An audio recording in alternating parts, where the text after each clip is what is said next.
प्रमुख खबरें। हिमाचल प्रदेश विधानसभा का बजट सत्र 16 फरवरी से शुरू होगा। राज्यपाल की मंजूरी के बाद इसकी अधिसूचना जारी कर दी है। बजट सत्र की शुरुआत राज्यपाल शिव प्रताप शुक्ल के अभिभाषण से होगी। बजट सत्र में कितनी बैठकें होनी हैं और 2026-27 का बजट कब पेश होना, इसे लेकर अलग से आदेश जारी किए जाएंगे। इससे पहले राज्य सरकार ने 17 फरवरी को हिमाचल प्रदेश विधानसभा में एक दिन का विशेष सत्र बुलाए जाने का प्रस्ताव राज्यपाल को भेजा था। इस विशेष सत्र में रेवेन्यू डेफिसिट ग्रांट को लेकर चर्चा की जानी थी, लेकिन राज्यपाल ने इसकी मंजूरी नहीं दी और बजट सत्र बुलाने की सलाह दी थी। इसके बाद सरकार के आग्रह पर 16 फरवरी से बजट सत्र बुला लिया गया है।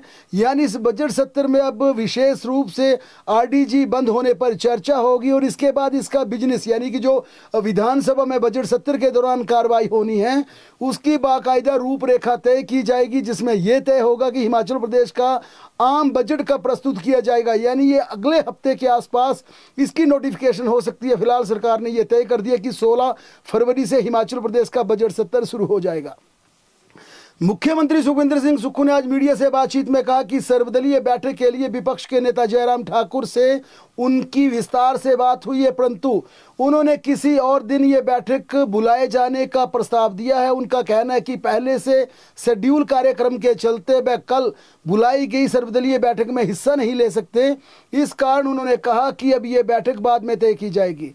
उन्होंने ये भी कहा कि भारतीय जनता पार्टी के विधायकों को हम बताना चाहते हैं कि हिमाचल प्रदेश में आरडीजी बंद होने से क्या नुकसान होगा और अब इसके क्या क्या नए बुरे नतीजे प्रदेश पर पड़ने वाले हैं। यानी कि जो कल विधायकों की बैठक भी मुख्यमंत्री ने बुलाई है, इस पर भी त्रिलोक जम्वाल भाजपा के विधायक ने कहा कि कल हम उपस्थित नहीं हो पाएंगे क्योंकि हमने पहले अपने शेड्यूल कार्यक्रम जारी तय कर दिए हैं विधानसभा क्षेत्रों में। इसके चलते कल जरूर कैबिनेट की बैठक होगी जिसमें बड़े स्तर पर चर्चा होनी है। इसके बाद विधायकों को प्रेजेंटेशन देनी है। अब देखने वाली बात ये होगी कि कांग्रेस के अलावा कौन विधायक कल आता। हालांकि सर्वदलीय बैठक नहीं हो पाएगी, उस पर मुख्यमंत्री ने भी स्पष्ट कर दिया है। सीएम सुखविंदर सिंह सुक्खू 2 दिन से सचिवालय शिमला में बजट को व्यवहारिक बनाने के लिए विधायकों की प्रायोरिटी मीटिंग ले रहे हैं। दूसरे दिन के पहले सत्र में कुल्लू, मंडी तथा शिमला जिला के विधायकों के साथ उनकी प्राथमिकताओं पर चर्चा हुई। वहीं दोपहर बाद मुख्यमंत्री ने कांगड़ा जिला के विधायकों के साथ बैठक की। बैठकों के दौरान जिला कुल्लू से मनाली के विधायक भुवनेश्वर गौड़ ने पर्यटन सीजन के दौरान पुलिस कर्मचारियों की संख्या बढ़ाने और बर्फ को हटाने के लिए छोटी मशीनें प्रदान करने का आग्रह किया। कुल्लू सदर के विधायक सुंदर सिंह ठाकुर ने प्रधानमंत्री ग्राम सड़क योजना के तहत स्वीकृत सड़कों के निर्माण कार्यों को तय समय पर पूरा करने और मणिकरण के लिए वैकल्पिक सड़क बनाने की मांग रखी। बंजार के विधायक सुरेंद्र शौरी ने ओट लूरी सड़क में सुधार लेने और लारजी में वाटर स्पोर्ट्स शुरू करने की मांग रखी। आनी के विधायक लोकेंद्र कुमार ने चिट्टा माफिया पर कड़ी कार्रवाई कर ट्रैफिक व्यवस्था में सुधार लाने के लिए और पुलिस कर्मियों की संख्या बढ़ाने का मांग रखी। वहीं मंडी जिला से करसोग के विधायक दीपराज ने बैठक में करसोग के आईटीआई और पॉलिटेक्निक कॉलेज के भवन का मामला उठाया। सुंदरनगर के विधायक राकेश जम्वाल ने निहरी के लिए सतलुज से पानी उठाने और डहर में पानी की सुविधा तथा सुंदरनगर में सीवरेज सुविधा में सुधार लाने की मांग रखी। नाचन के विधायक विनोद कुमार ने क्षेत्र में आपदा से प्रभावित फुट ओवर ब्रिज बनाने, डिग्री कॉलेज बन रहे इंडोर स्टेडियम में निर्माण कार्य जल्द पूरा करने की मांग रखी। द्रंग के विधायक पूर्ण सिंह ठाकुर ने पद्दर से मंडी 4 लेन के 20 स्थानीय लोगों को हुए नुकसान का मुद्दा उठाया। वहीं जोगिंद्रनगर के विधायक प्रकाश चंद ने अपने क्षेत्र में बंद सड़कों को खोलने और विधानसभा क्षेत्रफल अनुपात में कर्मचारी तैनात करने की प्रमुख मांग रखी। धर्मपुर के विधायक चंद्रशेखर ने जोगिंद्रनगर धर्मपुर विधानसभा क्षेत्र को जोड़ने के लिए निर्माणाधीन लाल बहादुर शास्त्री सेतु के निर्माण को पूरा करने का प्रस्ताव रखा। बल के विधायक इंद्र सिंह गांधी ने बल विधानसभा क्षेत्र में अधूरे कलवर्ट और पुलों के निर्माण कार्यों को जल्द पूरा करने की डिमांड रखी। मंडी सदर के विधायक अनिल शर्मा ने मंडी जेल को शिफ्ट करने की मांग रखी। इसके अलावा उन्होंने कहा कि थाना प्लो में अब युद्ध स्तर पर यानी कि काम हुआ। उन्होंने इस विद्युत परियोजना के स्थापित होने के फायदे भी बताए और इसके लिए सरकार को बधाई भी दी। सरकाघाट के विधायक दिलीप ठाकुर ने सिविल अस्पताल सरकाघाट के भवन के अधूरे कार्यों को पूरा करने के साथ साथ क्षेत्र में चिकित्सकों के खाली पदों को भरने का प्रस्ताव रखा। इसके अलावा जिला शिमला से चौपाल के विधायक बलबीर वर्मा ने सैंज दया चौपाल सड़क के सुधारीकरण का मुद्दा उठाया। कांग्रेस प्रदेशाध्यक्ष विनय कुमार ने आज मीडिया से बातचीत करते हुए कहा कि 10 फरवरी को नई दिल्ली में अखिल भारतीय कांग्रेस कमेटी प्रदेश के नवनियुक्त जिलाध्यक्षों की एक महत्वपूर्ण बैठक बुलाई गई है। उन्होंने कहा कि इस बैठक में यानी 10 को बुलाई गई बैठक में हिमाचल प्रदेश के मुख्यमंत्री सुखविंदर सिंह सुक्खू भी हिस्सा लेंगे, जहां पर कार्यकारिणी के विस्तार को लेकर चर्चा की जाएगी। विनय कुमार ने कहा इस बैठक में संगठन सृजन अभियान के तहत पीसीसी व जिला ब्लॉक अध्यक्ष व कार्यकारिणी के अनुमोदन होने की पूरी उम्मीद है। उन्होंने कहा इस माह के अंत तक पीसीसी के गठन को करने का प्रयास किया जाएगा। उन्होंने ये भी कहा कि शीर्ष नेतृत्व से हरी झंडी मिलते ही हिमाचल प्रदेश कांग्रेस के संगठनात्मक नियुक्तियों की घोषणा कर दी जाएगी। विनय कुमार ने बताया कि जिला और ब्लॉक स्तर पर कार्यकारिणी का गठन किया जाएगा। इसे लेकर जैसे ही नाम तय होते हैं इसकी अधिसूचना जारी कर नाम सार्वजनिक कर दिए जाएंगे। हिमाचल प्रदेश के लिए कल बड़ा महत्वपूर्ण दिन होगा, क्योंकि कल प्रदेश सचिवालय में रविवार के दिन छुट्टी का दिन है, लेकिन हिमाचल प्रदेश मंत्रिमंडल की बैठक बुलाई गई है। और ये बड़ा दिन इसलिए है क्योंकि इस कैबिनेट की बैठक में वित्त विभाग हिमाचल प्रदेश की वित्तीय स्थिति पर प्रेजेंटेशन देगा और इस कैबिनेट की बैठक में जो वित्त विभाग की तरफ से रिकमेंड किया जाएगा उस पर बड़े फैसले लिए जाएंगे। हम ये लगातार बता रहे हैं कि वित्त विभाग अपने प्रस्ताव में ये कहने का प्रयास कर रहा है कि हिमाचल प्रदेश में जिन अपात्र लोगों को पेंशन दी जा रही है उनकी पेंशन को बंद कर दिया जाए। यानी पेंशन पर जो सालाना 1200-1300 करोड़ रुपया 1200-1300 करोड़ रुपया खर्च हो रहा है हिमाचल प्रदेश सरकार का, उसे बचाने के लिए ये बड़ी कवायद अब शुरू हो गई है कि हिमाचल प्रदेश में जो सामाजिक सुरक्षा पेंशन का मिसयूज किया जा रहा है उसे बंद कर दिया जाए। हिमाचल प्रदेश में सिर्फ पात्र लोगों को पेंशन दी जाए। और प्रस्ताव में यह भी कहा है जो इनकम का क्राइटेरिया है उसमें सुधार किया जाए। जिन लोगों के घर में एम्प्लॉयज़ हैं या कोई काम करने वाला है वहां पर सामाजिक सुरक्षा पेंशन से परहेज किया जाए। और अब ये माना जा रहा है कि वित्त विभाग की रिकमेंडेशन पर अगर कैबिनेट तैयार होता तो हिमाचल प्रदेश में सामाजिक सुरक्षा पेंशन पर बड़ा फैसला हो सकता है। यानी इस पेंशन का लाभ सिर्फ पात्र लोगों को दिया जा सकता, जो वाकई जो लोग इस समय पूरी तरह से जिनके पास कोई आजीविका का साधन नहीं है, रोजगार का कोई साधन नहीं है, जिसमें वृद्धा पेंशन या अपंग पेंशन का बड़ा हिस्सा। लेकिन साथ में ये भी कहा जा रहा है कि अगर उन्हें दूसरी पेंशन मिलती है तो उन्हें इस पेंशन से वंचित कर दिया जाना चाहिए। इसके चलते कल का दिन बड़ा महत्वपूर्ण होगा। इसके अलावा कई ऐसे महत्वपूर्ण भत्तों पर कैंची चल सकती है। ये कर्मचारियों के भत्ते हो सकते हैं, मंत्री विधायकों के भत्ते हो सकते हैं, नौकरशाहों के भत्ते हो सकते हैं। इन भत्तों पर भी कैंची चल सकती है। साथ साथ जो सुख सुविधाएं दी जा रही है, तमाम तरह की सुख सुविधाएं दी जा रही हैं जिस पर सरकार के खजाने में अतिरिक्त बोझ पड़ रहा है, उस पर भी कल की कैबिनेट में बड़ा फैसला हो सकता है। साथ में हिमाचल प्रदेश में महिलाओं को दी जा रही निःशुल्क बस यात्रा पर भी कल कैबिनेट में प्रेजेंटेशन दी जाएगी। हालांकि ये सरकार को तय करना है कि हिमाचल प्रदेश में महिलाओं को जिस प्रकार से माफ़ कीजिएगा रियायती बस यात्रा दी जा रही है, 50% छूट के साथ बस यात्रा दी जा रही है, क्या उसे बरकरार रखना है या इन वित्तीय संकट में जहां पर अब ये टेंशन होने लगी है, ये चिंता सताने लगी है कि आने वाले समय में क्या विकास के लिए 1 रुपया भी वापस रह पाएगा या नहीं, या क्या हम अपने प्रदेश के कर्मचारियों को वेतन पेंशन दे पाएंगे या नहीं, या हिमाचल प्रदेश के सामाजिक सुरक्षा समेत जिन वर्गों के लिए हम सब्सिडी दे पा रहे हैं क्या उन्हें यथावत जारी रख पाएंगे या नहीं। इसी पर कल विस्तार से वित्त विभाग प्रेजेंटेशन देगा और इसके बाद मंत्रिमंडल को अप्राइज करवाएगा कि अगर ये तमाम सुविधाएं, चाहे उसमें अनावश्यक भत्ते हो या जो सामाजिक सुरक्षा पेंशन का लगातार मामला उठ रहा है कि अपात्रों को भी हिमाचल प्रदेश में सामाजिक सुरक्षा पेंशन दी जा रही है, या जो रियायती दरों पर जो सुविधाएं दी जा रही है, चाहे वो बिजली सब्सिडी हो या महिलाओं को बस यात्रा हो या अन्य श्रेणियों को बस किराए में छूट देने का मामला हो या फिर खाद्यान्नों पर सब्सिडी हो, इन तमाम मुद्दों पर प्रेजेंटेशन में यह बताया जाएगा कि अगर हम इन्हें बरकरार रखते हैं तो आने वाले 2, 4, 6, 8 महीनों में इसके क्या दुष्परिणाम होंगे, क्या ऐसी परिस्थितियां बन जाएगी। क्योंकि बहुत समय पहले ये खुलासा हुआ था कि हिमाचल प्रदेश में भी श्रीलंका जैसे हालात बन जाएंगे। यानी वित्त विभाग की जो प्रेजेंटेशन है वो साफ कहती है, जो कल प्रस्तुत होने वाली है, कि अब सख्त फैसले लेने का सबसे बड़ा वक्त आ गया है और बड़े सख्त फैसले लेने पड़ेंगे, जिसमें बड़ा फैसला सरकार को अपने घर से शुरू करना होगा। यानी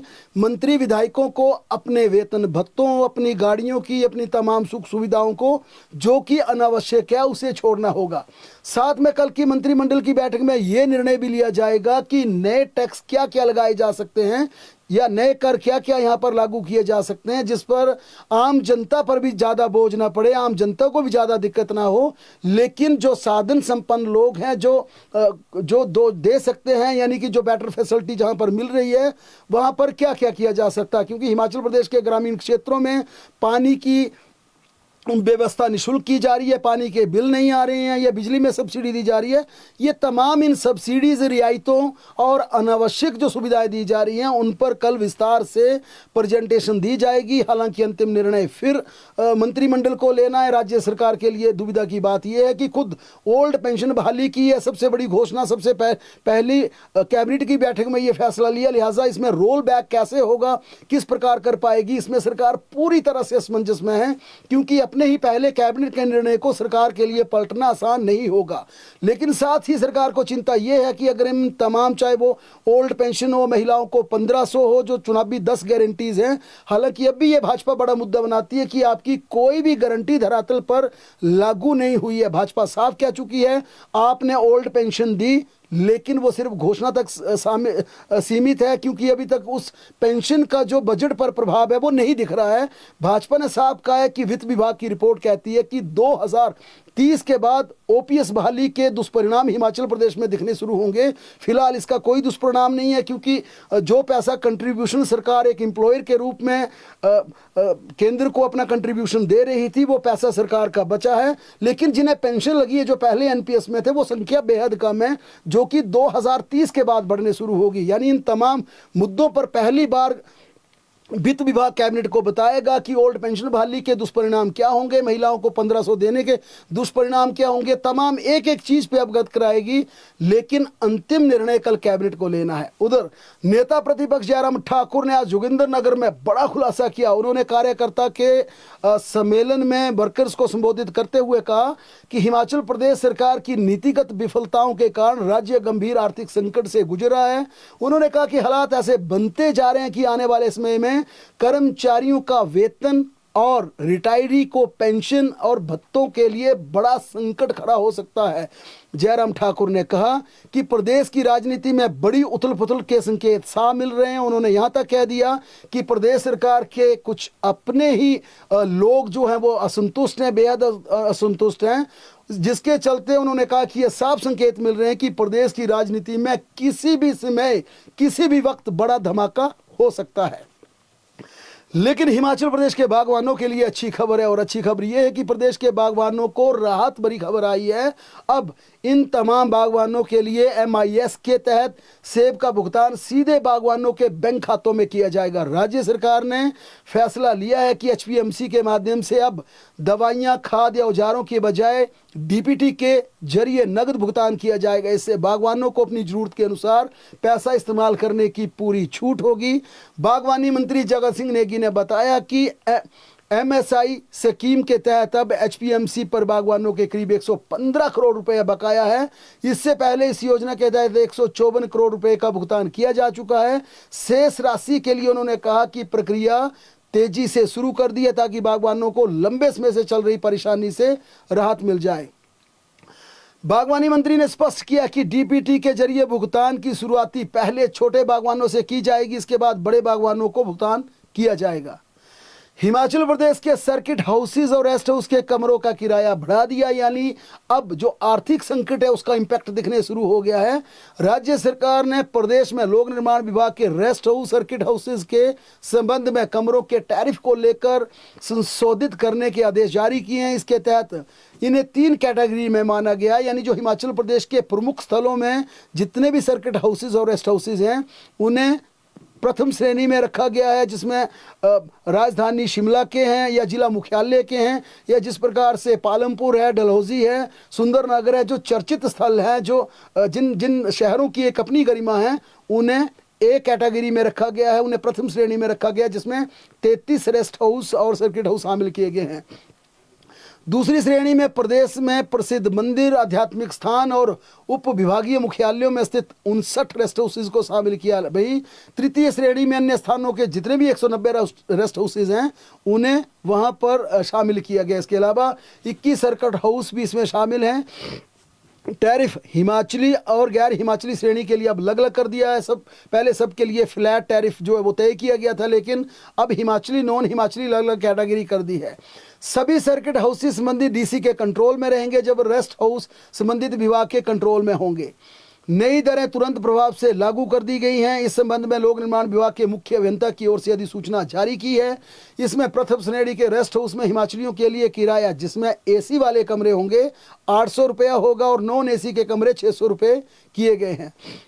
वहीं गैर हिमाचलियों के लिए एसी कमरा 1000 और नॉन एसी कमरा 1800 रुपये का तय किया गया है। श्रेणी बी रेस्ट हाउस में हिमाचलियों के लिए एसी कमरे 700 और नॉन एसी के कमरे 500 रुपये किए गए हैं। वहीं गैर हिमाचलियों के लिए एसी कमरा 900 रुपया और नॉन एसी कमरा 700 रुपये का किया गया है। श्रेणी सी यानी तीसरी कैटेगरी के रेस्ट हाउस में हिमाचलियों के लिए एसी कमरा 600 और नॉन एसी कमरा 400 रुपये का किया गया है। गैर हिमाचलियों के लिए एसी रूम सी कैटेगरी के रेस्ट हाउसेज में 700 रुपये का होगा, जबकि नॉन एसी कमरा 500 रुपये का तय किया गया है।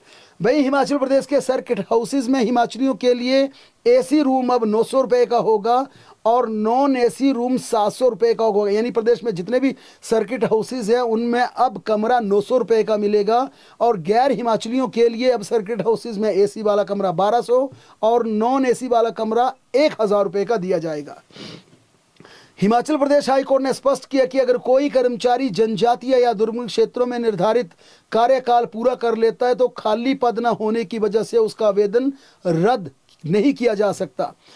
हाई कोर्ट ने कहा कि पद खाली होने का तर्क वैध नहीं है और ना ही विभाग कर्मचारी को उसके मनपसंद स्टेशन में तैनाती देने से इनकार कर सकता है। दरअसल याचिकाकर्ता कुल्लू जिले के कठिन क्षेत्र समेज स्थित सीनियर सेकेंडरी स्कूल में शारीरिक शिक्षा प्रवक्ता पद पर 2021 से सेवारत है। याचिकाकर्ता ने स्थानांतरण नीति के अनुसार 2 सर्दियां और 3 गर्मियां बिताने का कार्यकाल पूरा कर लिया। इस पर उन्होंने विभाग के समक्ष एक प्रतिवेदन दिया जिसमें अपनी पसंद के 5 स्टेशनों का विकल्प दिया था, लेकिन सक्षम प्राधिकारी ने 27 जनवरी को उनका आवेदन ये कहते हुए खारिज कर दिया कि उनकी ओर से मांगे गए चॉइस के स्टेशन 30 किलोमीटर के दायरे में कोई भी पद खाली नहीं है। इसके बाद उन्हें शिमला जिला के गवर्नमेंट सीनियर सेकेंडरी स्कूल थरोल भेज दिया गया। अदालत ने पाया कि विभाग ने याचिकाकर्ता की पसंद के स्टेशनों पर उन कर्मियों पर विचार नहीं किया जो लंबे समय से वहां पर डटे थे। न्यायाधीश GL भारद्वाज की पीठ ने सविता बनाम हिमाचल प्रदेश जैसे पुराने मामले का जिक्र करते हुए कहा कि कोर्ट ने पहले स्थिति स्पष्ट कर दी है कि कठिन क्षेत्रों से आने वाले कर्मचारियों को उनकी पसंद का स्टेशन प्राथमिकता के आधार पर दिया जाए। अगर वहां पद खाली नहीं है तो लंबे समय से टिके उस स्टेशन के कर्मचारी को हटाकर याचिकाकर्ता को वहां तैनाती दी जाए। अदालत ने याचिकाकर्ता को निर्देश दिया कि वह एक हफ्ते के भीतर 5 स्टेशन की नई सूची विभाग को सौंपे। इन 5 स्टेशनों में से एक स्टेशन दूसरे जिला का भी अनिवार्य है। प्रारंभिक शिक्षा विभाग द्वारा जिला सिरमौर के प्रशासनिक स्तर पर निर्णय लेते हुए कानूनी JBT अध्यापकों को प्लेसमेंट के आधार पर मुख्य शिक्षक बना दिया है। इन्हें पदोन्नति का तोहफा दे दिया है। शिक्षा विभाग द्वारा नियुक्तियां जिला के विभिन्न सरकारी प्राथमिक विद्यालयों में रिक्त पड़े मुख्य शिक्षक पदों पर की गई है। इन प्लेसमेंट आदेशों के तहत कई JBT अध्यापकों को ऐसे विद्यालयों में मुख्य शिक्षक का कार्यभार सौंपा गया है जहाँ विद्यालय लंबे समय से बिना नियमित अध्यापक के प्रतिनियुक्ति के सहारे थे, जबकि कुछ शिक्षकों की तैनाती उन स्कूलों में की गई है जहां छात्र नामांकन अत्यधिक न होने के बावजूद केवल एक ही अध्यापक कार्यरत था।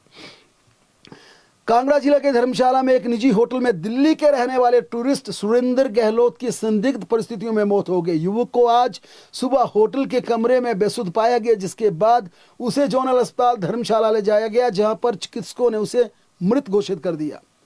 मौसम विभाग के अनुसार हिमाचल प्रदेश में फिर जोरदार बर्फबारी हो सकती है। मौसम विज्ञान केंद्र के अनुसार चंबा, कांगड़ा, कुल्लू, मंडी, शिमला, किन्नौर, लाहौल स्पीति के लिए 10 फरवरी से येलो अलर्ट रहेगा। इन 7 जिलों में कहीं पर बिजली चमकने के साथ गर्जना व तेज हवाएं चलने की प्रबल संभावना। इसके बाद आगामी कुछ दिनों में मौसम साफ हो सकता है, लेकिन 9 और 10 फरवरी यानी कि हिमाचल प्रदेश में 2 दिन जबरदस्त बर्फबारी और तेज आंधी भी चल सकती है। बहरहाल प्रदेश की तमाम बड़ी खबरों के लिए लगातार जुड़े रहे हमारे साथ, देखते और पढ़ते रहे हिमाचल दस्तक।